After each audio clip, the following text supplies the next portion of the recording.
kepada Rasul Allah termasuk rukun iman ke?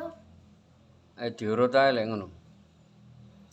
Yang pertama rukun iman apa? Yang pertama apa? Kepada Allah. Allah harus nomor satu. Percaya kepada Allah. Yang kedua kepada malaikat. Malaikat Allah. Yang ketiga apa? Kepada kitab Allah. Berapa kitab yang tertulis? Ada 4. Pertama Taurat, Zabur, Injil, Al-Quran. Yang keempat iman kepada nabi-nabi Allah. Nabi Allah banyaknya berapa? 124.000. Yang wajib diketahui adalah 25. Oh, naik ben garu. Naik 25.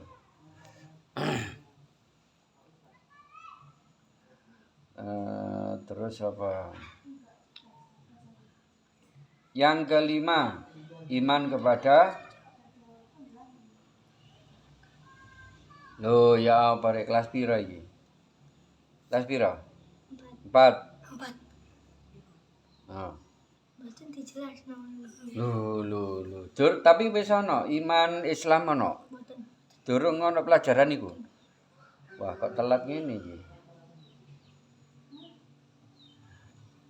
Ya wis. Berarti abangan nyari. Diulangi, iman pertama percaya kepada Allah, yang kedua percaya kepada malaikat, adanya malaikat ciptaan Allah.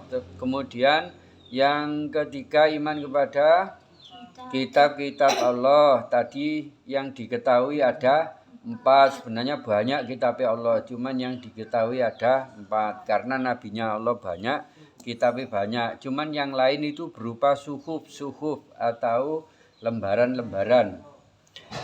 Tidak berupa kitab wungkul koyok ngene iki. Nah, lek wungkul kayak ngene iki cuma 4 adanya. Terus yang keempat percaya kepada nabi Allah. Yang kelima percaya kepada hari akhir. Hari akhir atau apa? Kiamat. Yang keenam percaya pada qada dan qadar. Percaya kepada qada dan qadar. Apa itu? Takdir Allah. Jadi ada berapa? Sudah ada 6 ya.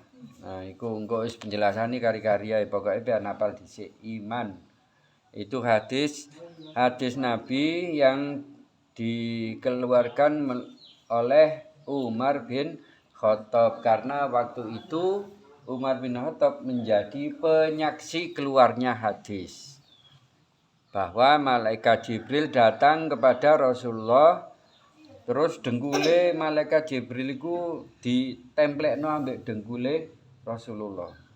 Mari ngono takon malaikat Jibril nang Rasulullah. Coba terangkan kepadaku apa itu iman. Nah, wis mari dijawab. Mari ngono coba terangkan kepadaku apa itu Islam. Mari ngono dijawab. Terangkan kepadaku apa itu ihsan.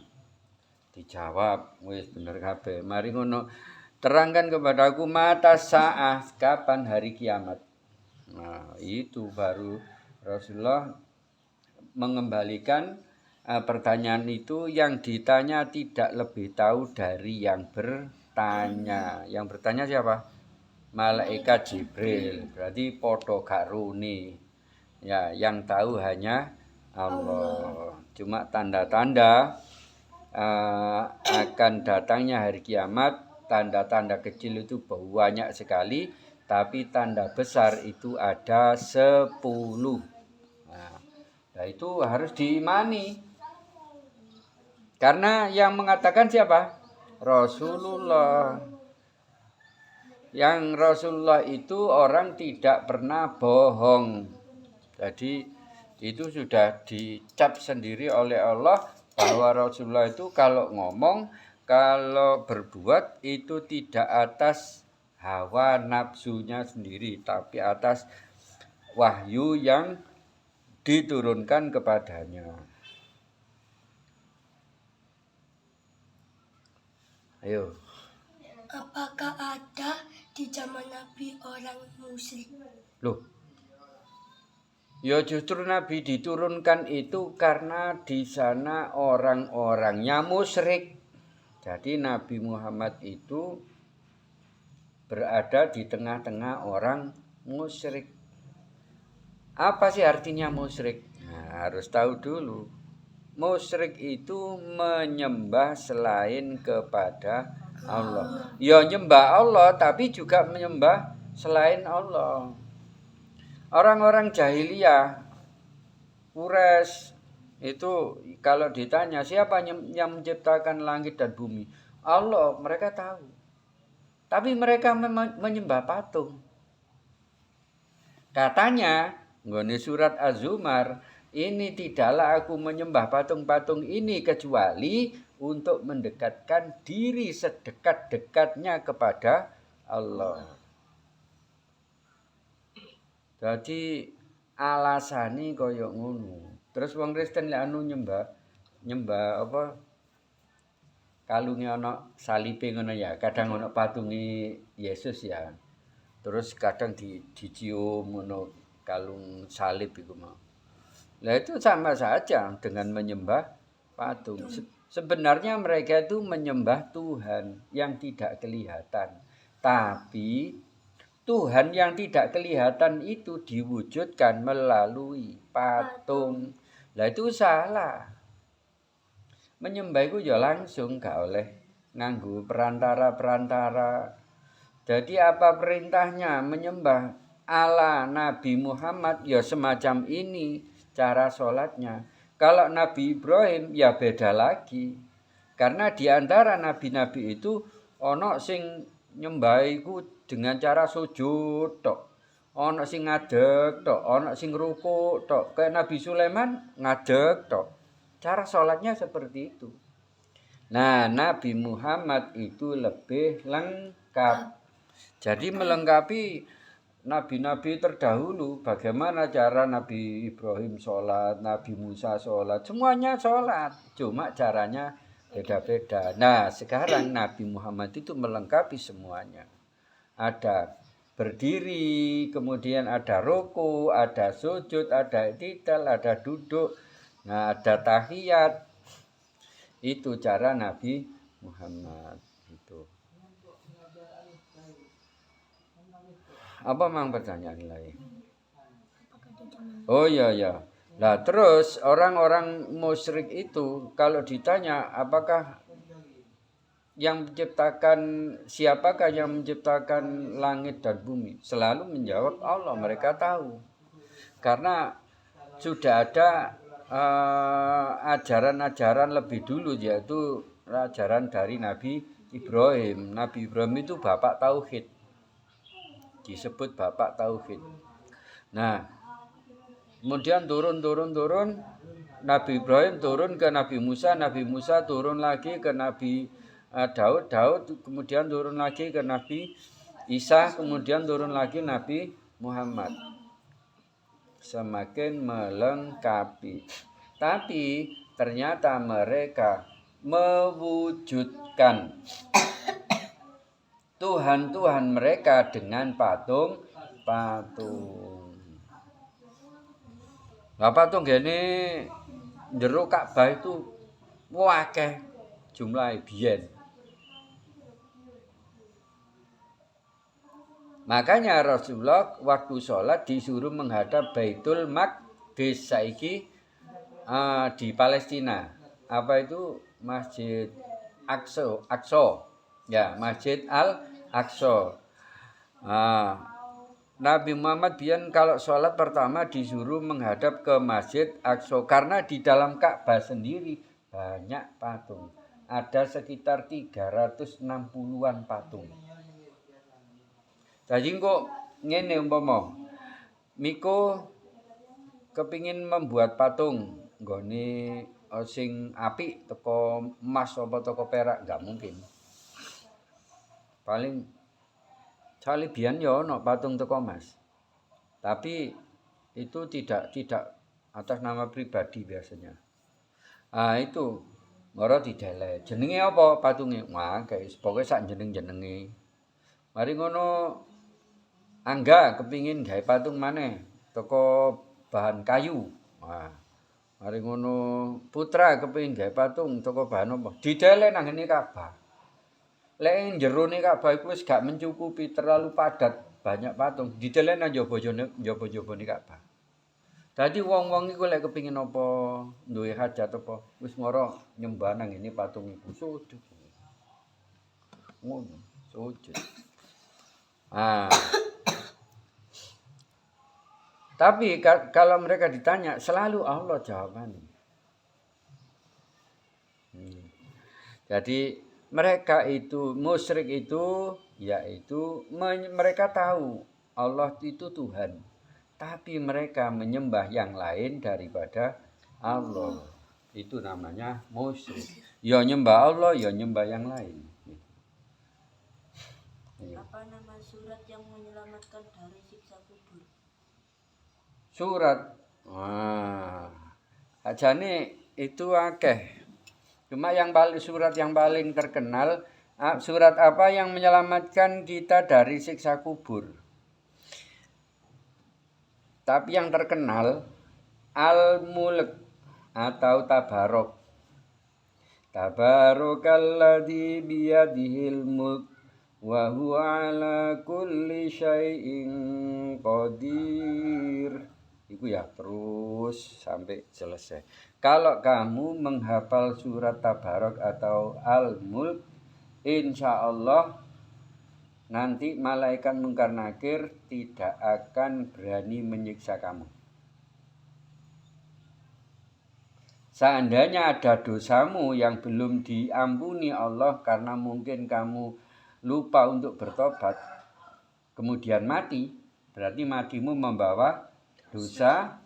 Terus nanti di dalam kubur ditanya oleh malaikat Mungkar Nakir, kemudian sedangkan kamu sudah menghafal surat Mulk, bukan hanya menghafal tapi mendawamkan. Dawam iku misale bendina maca surat Mulk. Ya, apalagi kalau sampai kamu ada rasa cinta kepada surat Mulk. Itu surat Mulk itu akan membela kamu ketika ditanya oleh malaikat Mungkar Nakir. Jadi seandainya ada dosa, kamu akan dipukul oleh malaikat Mungkar Nakir, maka kamu tidak akan bisa dipukul. Karena kamu dibela ambek surat Al-Mulk itu atau surat Tabarok. Itu yang terkenal. Tapi bisa jadi surat Al-Ikhlas. Apa Al-Ikhlas? Surat Al-Ikhlas itu sing ndi? Loh ya apa nek? Qul huwallahu ahad iku jenenge Al-Ikhlas. Nah, kalau surat Al-Ikhlas itu kamu dawamkan sampai menimbulkan rasa cintamu kepada surat Al-Ikhlas, maka surat Al-Ikhlas itu juga akan membela kamu. Ya, ada cerita.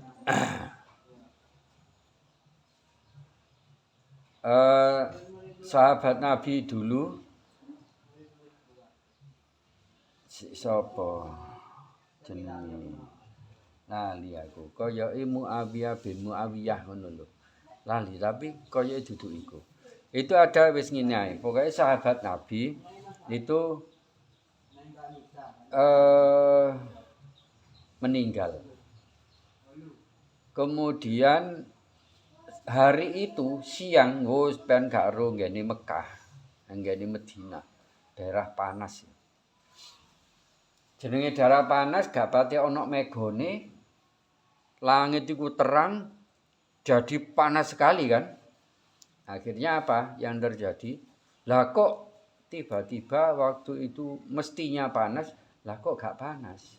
Matahari itu banyak tertutupi seperti tertutup oleh mega-mega. Nah, terus kemudian malaikat Jibril sebagai pemimpin malaikat turun menghadap kepada Rasulullah. Kemudian Nabi Muhammad tanya, ada apa ini? Terus ada suara bergemuruh dari langit. Tadi koyo ana gluduk. Wang wang wang gluduk wang wang wang wang. Ternyata malaikat itu kan bersayap. Nah, dari kepakan sayap malaikat itu menimbulkan gemuruh di langit. Kemudian ribuan malaikat sampai kabarnya 70.000 malaikat itu turun menutupi matahari sehingga matahari mestinya waktu itu panas tapi panasnya nggak sampai ke bumi. Ya itu. Makanya Nabi Muhammad kemudian tanya, ada apa ini Jibril? Kok tumben sekali? Siang yang mestinya panas kok tidak panas dan matahari kok tidak tampak. Terus dijawab oleh malaikat Jibril, hari ini ada sahabatmu yang wafat. Kemudian Allah menurunkan 70.000 malaikat untuk ngelayat lu. Saking mulyane wong. Tadi wong iki didusi malaikat. Lho, matine lho didusi malaikat. Dikubur malaikat. Sampai kaya ngono. Kemudian Rasulullah tanya, "Loh, ada apa? Apa yang dia lakukan selama hidupnya? Kok sedemikian dimuliakan oleh Allah?"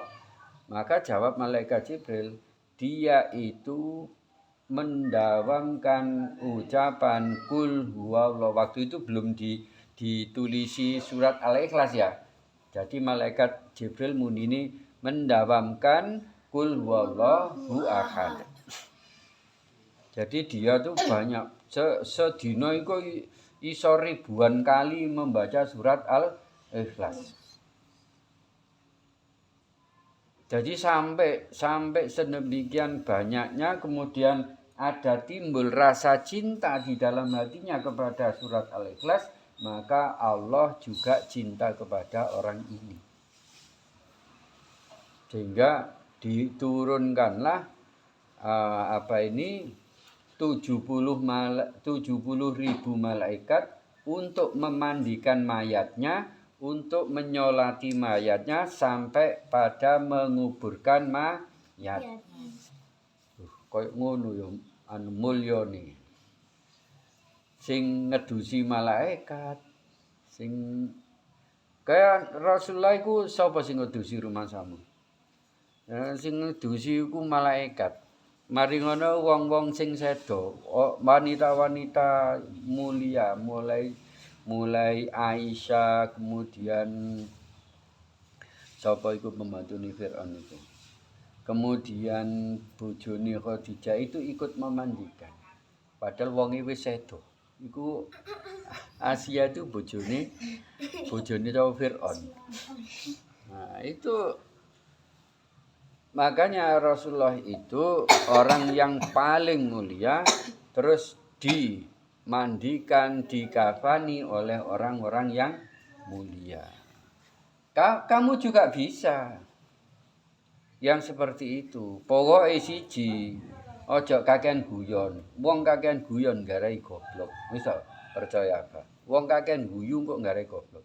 Urat-urat yang ada di sini dipakai untuk guyon tok. Akhirnya kenceng nang ngene guyon. Tapi urat seriusnya itu tertarik. Jadi kaku. Urat serius itu kayak berpikir, mempertimbangkan dan sebagainya. Meneliti, mengawasi, itu urat-urat serius. Nah, urat seriusmu akhirnya akan lemah karena tertarik oleh urat guyon iki mang. Wong lek kakean guyu, kakean guyon, akhirnya urat seriusnya kalah, lek wis kalah, goblok dadi. Mikir abote dik gak kuat, mikir abote dik gak iso. Kok ngare goblok. Apalagi kalau kamu sampai apa itu enggak serius dalam sholat, guyon dalam sholat. Itu tambah lagi Allah tidak akan menolong kamu. Kamu akan dilepas oleh Allah. Ketika kamu digoda setan pun kamu dilepas, enggak ditolong oleh Allah. Gara-gara kamu sendiri yang tidak menghormati Allah. Jarene sholat tapi ternyata guyon. Allah kan geding lek ngono. Urip dikei urip kok sakarepe dhewe. Wis nyembarang-arang ae. Sik guyon pisan. Lah wis kebacut. Jadi itu ya. Kalau surat-surat itu sebenarnya banyak yang bisa menolong kita di alam kubur. Tapi yang terkenal itu adalah surat Al-Mulk. Sampai malaikat Mungkar Nakir bingung mau tanya apa kepada orang ini. Karena orang ini sudah dibackingi oleh surat Al-Mulk. Allahumma arhamna bil Qur'an waj'alhu lana imaman wa nuran wa hudan wa rahmah. Allahumma dzakkirna minhu ma nasina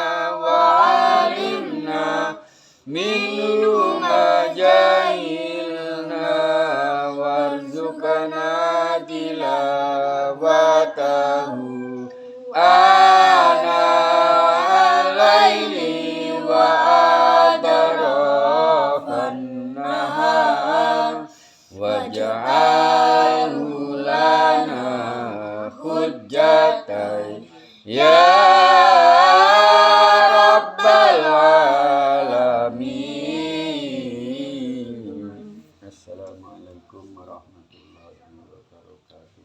Waalaikumsalam warahmatullahi wabarakatuh. Allahumma sholli ala sayyidina Muhammad. Alhamdulillah.